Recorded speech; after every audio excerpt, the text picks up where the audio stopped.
congressman, also PhilHealth issue, very important, some big development on that. I want to first get your thoughts on what happened yesterday, particularly yung nangyari sa Menjola in contraposition to what was the case in ETSA. What is your observation, Justice, that on September 21st, marking something relevant to the dark legacy of Ferdinand Marcos, another Ferdinand Marcos has basically opened the Pandora's box and basically inspired indirectly this kind of protest. Nevertheless, very particular yung at least yung trillion peso March folks na hindi resign Marcos ang kanilang position. Why justice was that important for that clarification, especially in light of what happened in Mendiola? Well, because this is really anti-corruption. Right. The issue here is the corruption of the flood control projects. This precipitated the march, and we want to focus on that, no? But of course, that's very broad because the people involved there are not only the Duterte people, the Romualdez people, but also supporters of the president himself. No, so it does not mean that we will not be looking at the flood control projects of his party. Wait, may mga loyalists pala, Justice. Ang nakita ko lang isang Ilocano, si Chavit Singson. Like, what is your read of Chavit showing up? Does Chavit think this is his parang 2001 weteng expose moment? What is your read of Chavit? What was he up to? What is he up to? May mga pro-China pa siyang pinagsasabi nung isang araw eh. I don't know what's going on with that guy. Well, I think he has also flood control projects in this province. And I think it was a preemptive move on his part. Ang sabi niya, unahin natin, let's investigate, pero unahin natin ang Ilocos Norte. Bago bumaba sa Provincia. or baka Justice more like, i-keep natin sa norte, Pag huwag na nauna natin yung Ilocos ibaba. Norte, pag inuna yung Ilocos Norte, all hell will break loose. Matatabunan lahat. Yeah, I know. Okay matalino siya. Kung ako sa kanya, So, Batanes I think muna. It was a preemptive move, I think. But aside from that, just don't you see like, bakit may mga sinasabi siya parang pro-China na parang weird? Like, what's going on there? Well, because remember, he has also he does business with China. He distributes Chinese EV vehicles here,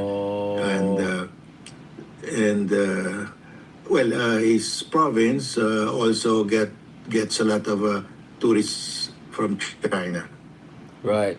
Well, as long as hindi yung mga sand na ginamit sa reclamation may galing sa Ilocos. But so Justice, what happened in Mendiola, this whole Chavit drama, walk of fame, shame, whatever.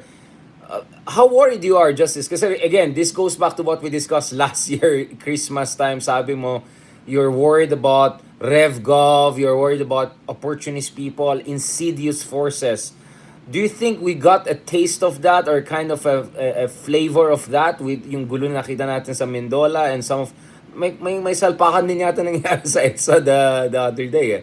But what is your read in light of the Yes. RevGov fear? Yeah. Yes, this is the violence in Mindiola that was instigated by those who want to topple Marcos from the presidency, and in fact they were also at Campo Aguinaldo asking the military to withdraw support to the president. They had some generals there, no? So I think that was coordinated, and the fact that those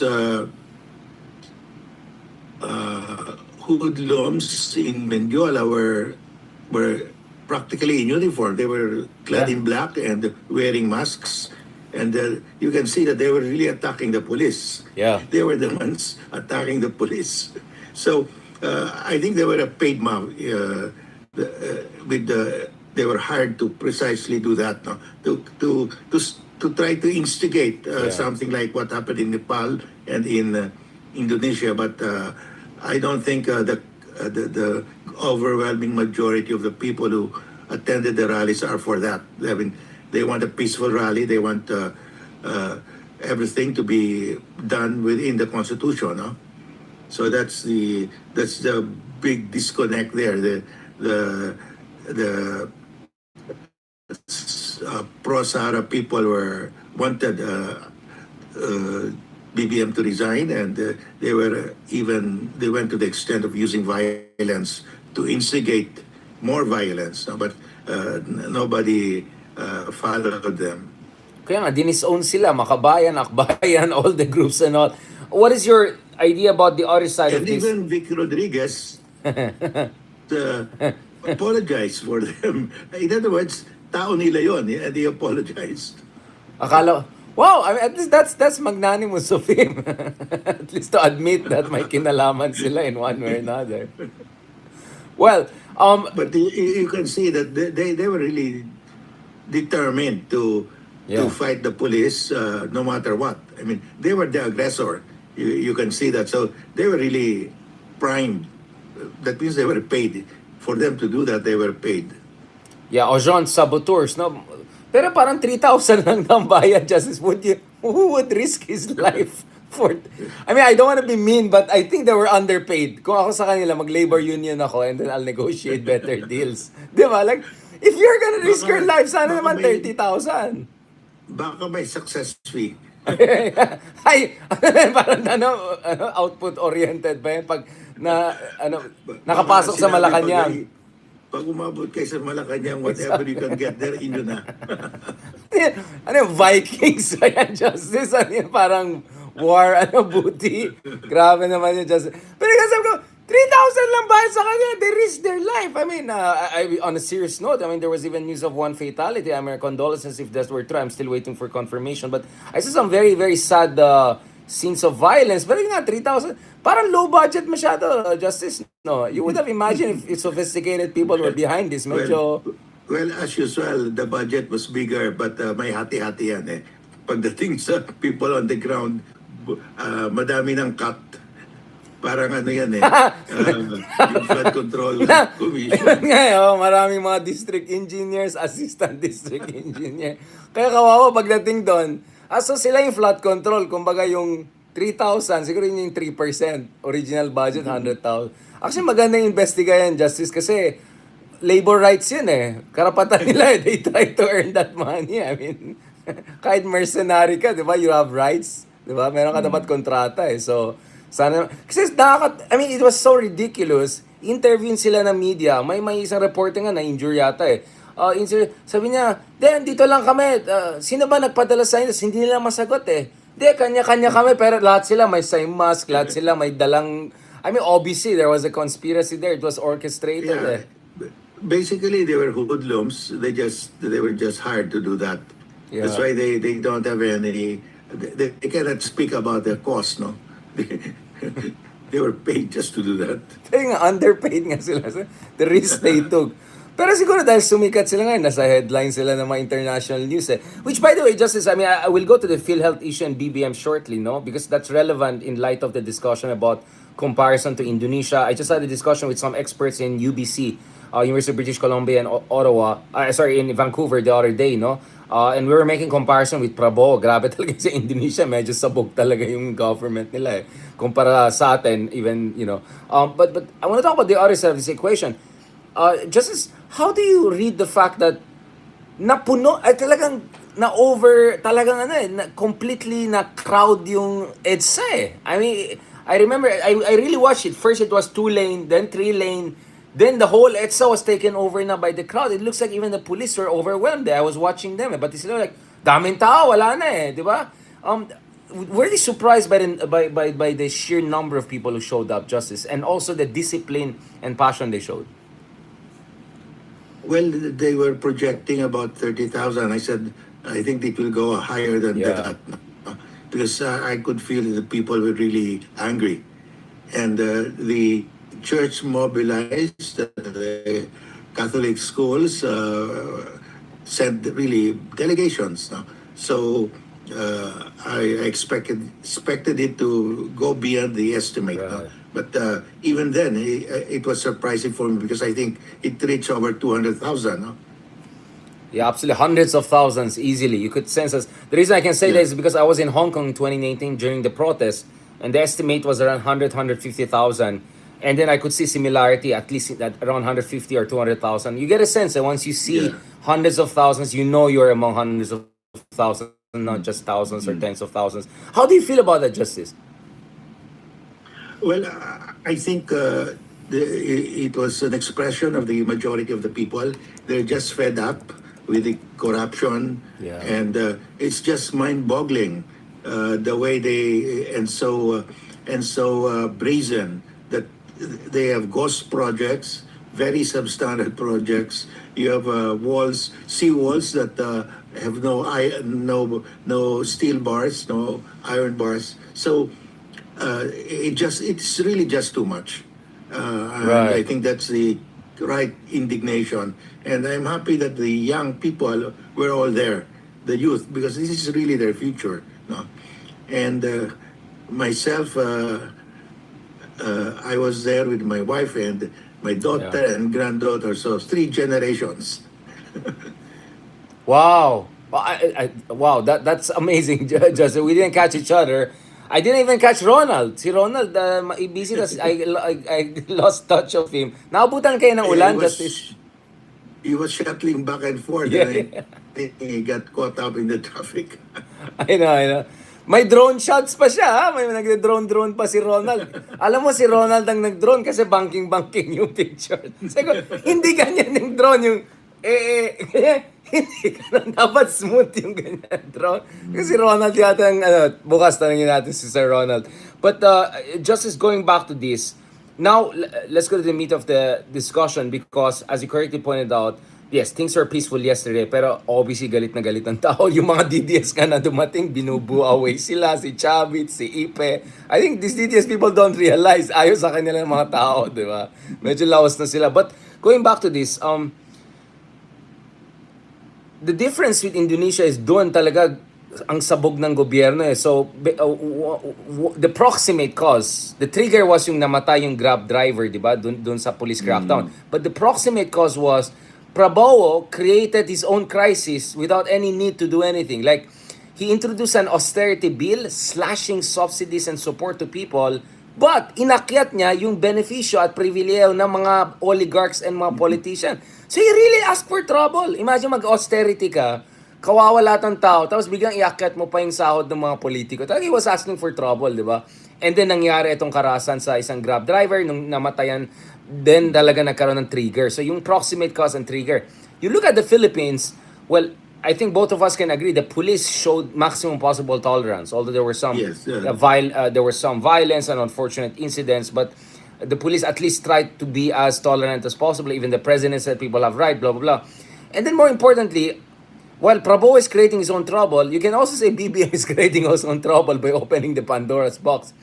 But at least he opened up the discussion, right? At least he's welcoming or at least accepting that there's public anger. That's what Secretary Remulla said. And now he make this move on PhilHealth. So what is your read, Justice? Is he looking for an off-ramp here? His cousin was taken out as the Speaker of the House. A DPWH ex-secretary could face charges. He's projecting himself open to investigation himself. Like, what is your read, Justice? Is that PhilHealth concession, if I don't know, or correction rather, part of a bigger package that he could offer? The way I look at the way I look at PhilHealth, I think they realize now that they will lose, and that could add to the anger of the people. You mean Supreme Court lose Because, or like lose? Supreme Court case, you mean? I think they will lose. I mean, the decision has not come out, but my assessment is Right. they will lose, and the people will really get mad because that's their health, and this is money, medicine for the poorest of the poor, and they are already drowned. Don't give them the health benefits that Right, they deserve. exactly, yeah. it will add really to the anger of the people. So inunahan na nila. Right. Inunahan nila. But there is a sequel to that, Richard, because okay, we didn't when we filed that we questioned only the transfer of the funds to PhilHealth, Right. but they also got a bigger amount from PDIC, 107 billion. Ah, What they right, transferred in right, right, PhilHealth was right. 89 billion. We did not include the PDIC because I said let the Bankers Association question that.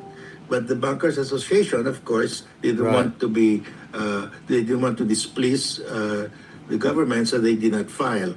But we are asking now if the government, as government now has decided to return the money, on the same ground, they should return also the 107 billion that they took away from PDIC because that's also trust fund. This because Yeah. the money comes from for every deposit you make, peso 1 peso deposit you make, the bank is required to uh, send to PDIC X%, and the bank without that, the bank should be giving you that as interest to you. So your Right. interest really is reduced by that amount that is remitted to PDIC as insurance, no? To build up this insurance fund. So that's really depositors' money, and that's a trust fund that can be used only for withdrawals, no? To Right. stop bank runs. So, but they took that, and I don't know where they put that. They probably use that to fund the flood control projects. Ah, so may So, habit na naman, yeah. so yeah. So they, of course, they will say that they used it for to put up health centers, whatever. But well, you know, when you put it in the treasury, national treasury, that's commingled with all funds. So you cannot say it was used for this or that. Part of that went to percentage-wise, part Right. of that went to the flood control projects. So, so we are now demanding that the government should also return the 107 billion that they took away from the Right. trust fund. No? Right, right, right. So, more preemptive than corrective in a sense of preempting an incoming legal defeat. So, Justice, anong dapat recompense ng government na ito to not only fix this PhilHealth mess but also I don't want to use the word placate, but clearly people are asking for blood. I don't know kung di ba nakita mo yung speech ni Vice Ganda, di ba? Kulang na lang sabi niya pa-EJK na natin itong mga kurakot, di ba? I mean, di ba? I mean, it's almost going there, di ba? Pa-EJK ka na yan. Parang ganun na lang almost, sasabihin na almost. Kaya nga nagsalita si Cardinal Ambo na, wait lang, papunta na naman tayo sa Duterte Yeah. mindset eh. Yeah, our assessment, Richard, is this. The House of Congress is controlled 80% by political dynasties. The Senate, about 50% plus. The LGUs, about 50% plus. So, to maintain their control of their districts, their provinces, towns, what the political dynasties do is to insert pork barrel in the DPWH's budget. Right. They get it from PhilHealth, from the DepEd, from AFP modernization, from 4K. They put it in the budget of DPWH, and the understanding in the bureaucrats and everybody in government is that is for the for the public works project of the congressmen. So if the contract is awarded, you have to get the consent of the congressman in the district, and he will say, "Okay, give this to this contractor." Right. It's all unwritten, but that is the understanding. That's why, SOP. in fact, that's why former DPW Secretary Bonon was saying that he practically had no control. He really had no control because that is the understanding. That's the pork barrel of the congressman. And when they put it there, the understanding is when that is awarded, you have to get clearance from us. Right. And that is exactly what this Alcantara, Bryce Hernandez was saying, we have to talk to the congressman because that's his. SOP eh. Although you don't see anything there in writing. Right.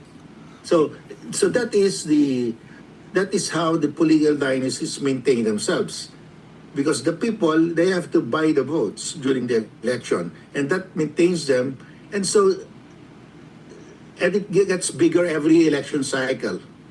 Every year it gets bigger. So the analysis of our analysis that we have to break this cycle. Yeah. And in the Constitution it says the state shall prohibit political dynasties as may be defined by law, but Congress has never defined it because that will kill the source of their election funds. Right.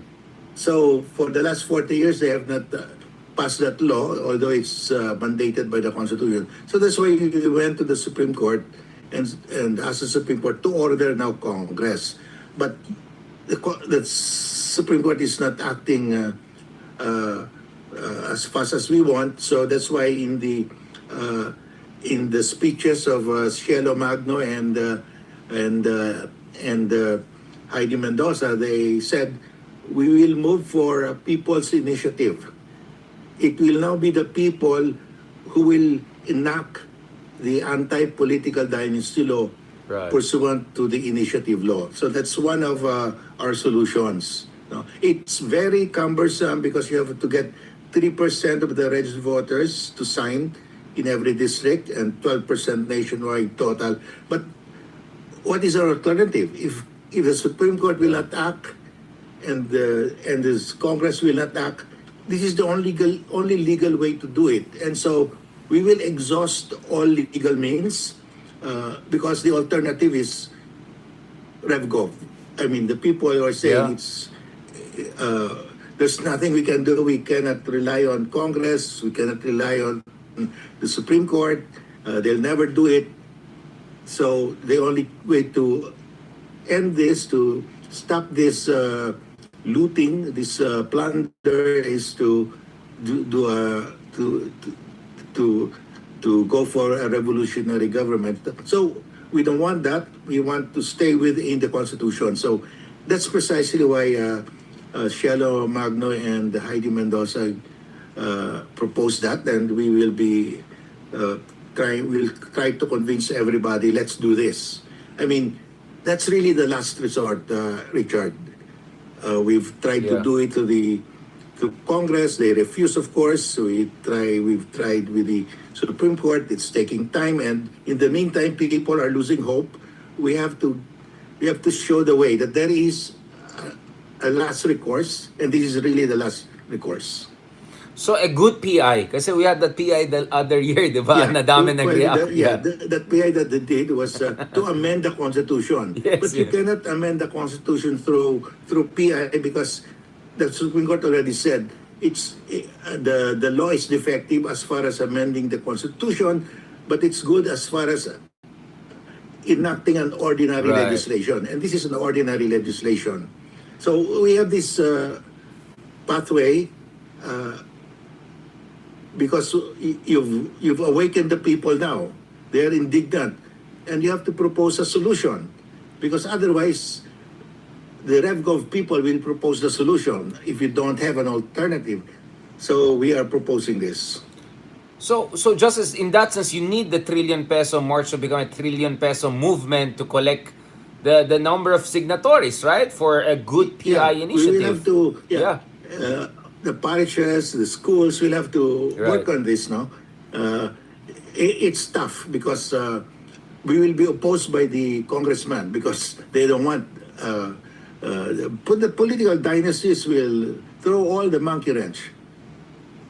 But so they should be scared now because people will go ape crazy like if they did, di ba? I mean, galitan tao ngayon. I mean, tignan mo yung ginawa nila kay Chavit and I don't know, Ipe and all and mga DDS. So imagine if a congressman was there, talagang yayarin siya ng tao, di ba? It would be like yung movie na Perfume, di ba? Justice, what about yung ideas about yung participatory budgeting and auditing, yung sinasabi ni Heidi Mendoza? I had her also on my show the other day. yung i-involve mo yung mga civil engineering associations, public accountants, para bantayan din yung mga budget aside from Yeah. durugin to mga dynasties na to. Yes. What we can do is, because anyway, we're going to get the signatures for Right. the People's Initiative. We will have several to enact the anti-political dynasty law. One is to amend the procurement law to allow the participation of the civil society and NGOs in the bidding and selection process. And another one, we will have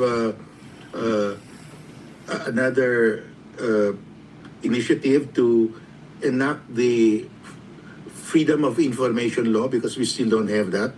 Right. Because that's the big problem. Getting all of these contracts on the ghost projects, it takes time. No? Yeah, yung data. So, and then the last one will be, this is a suggestion of Heidi Mendoza, because she said that there are many of these public officials Right. who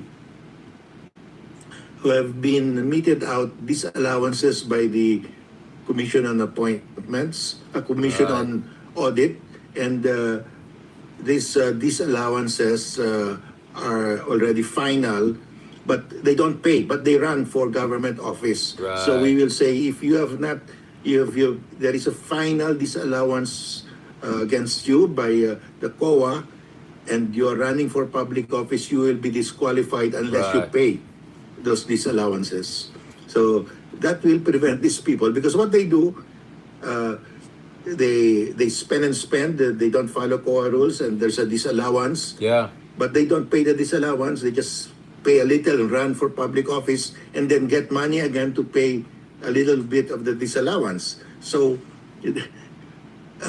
it's another form of flood control, no? Flood control projects. More like- but at the LGU level. This is at the LGU Right. level. Flood of kapalan ng mukha. Talagang garapalan talaga. Just the more you get to know, the more you realize. I compared this to multiple organ failure, di ba? Ang dami mga failing parts sabay-sabay Kaya nga, your response should be on multiple fronts. Speaking of multiple front, let's talk about the independent Commission on Infrastructure. Justice, let me apologize kasi I already shared when TV5 and all mentioned you there. But people close to both of us reached out to me, said, Richard, but sa pagkaalam ko, hindi ata kasama si Justice. So I had to check with my inner sanctum sources, and they immediately confirmed na no, that was a false news, fake news. So, Justice, what is the score here? And what do you think about the current composition and mandate of the Independent Commission on Infrastructure? Well, I said I could not accept or reject membership in the commission because there was never an offer. So there was never. But why would they put you on the list? That's fake news naman yan. Bakit? Why would they do that? Para lang magkaroon ng traction? Well, it's actually our media friends who put my name there because they wish I would be there. Yeah, I think it's more like that. Alam niyo, si Darian, mag-iingay na naman yan si Darian. Kasi nga, wait, wala kami imbita. Alam mo yan, so I had to ask my sources. No, I don't think so. So, Justice, what do you think about the composition? I know you personally kept on saying you want Heidi Mendoza there, you want Cello there, you want other people with expertise in good governance reforms and participatory budgeting and transparency. But what is your thinking about the current, is it Angie Reyes, it's Mayor Magalong, Singson, like, so what is your thinking about that? Kailangan ba na may justice doon? Kailangan ba talaga may magistrate? Like, what is your thinking? Well,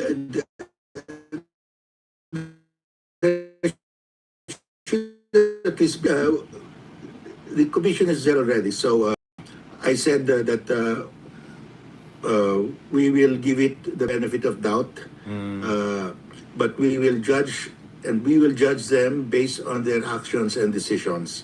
Because the way I look at it, there are three groups na sangkot dito. No? You have the group of Romualdez, and then you have the group of Duterte during his term, and you have those who are supporting the president, like the officials in Ilocos Norte, because they have their own flood control project. Right. So we will be watching the the ICI that they will not focus only on the Duterte people. They have to cover everybody. They have to invest